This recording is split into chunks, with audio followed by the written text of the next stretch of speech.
It's not like the game tells you what's going on, you know? There's no cinematic intro explaining why you're on this motorcycle spaceship thing. All you know is that you're going from meadows to deserts to this freaking circuit board land, and unless you shoot the other flying things, well, they're gonna shoot you. That's all we know. That's all we need to know. And so imagine my surprise when I learned that, no, the game does have a story. In fact, you're playing as some hot young coed. And that spaceship thing, it's actually a hovercraft. A long, cylindrical hovercraft with 2 thrusters. I'm sure its design has nothing to do with the fact that she's not wearing pants.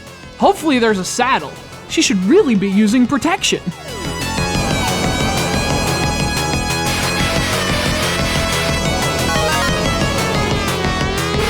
The most surprising thing about Burning Force isn't the deftness with which your coed rides her rocket. It's the fact that the whole freaking thing's a lie. All the worlds and robots and lasers, it's all some kind of test she has to pass in order to graduate.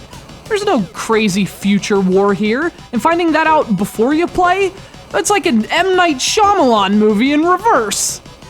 So you're only doing this to graduate, and since it's 1990, you can't even see your coed's cleavage.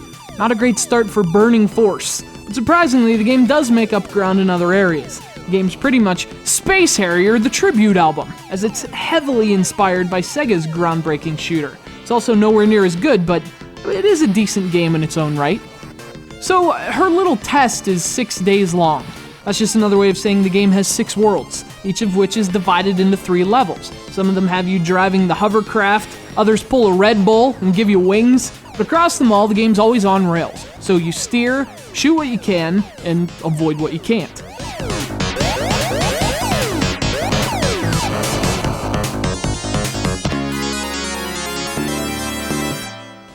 But the game plays well enough, and since it only uses 3 buttons, the controls are pretty simple as well, but I couldn't help but feel there's just not much here. There's only a few different weapons to collect, which makes the game feel limited, and the enemy placement can sometimes be a bit erratic and messy.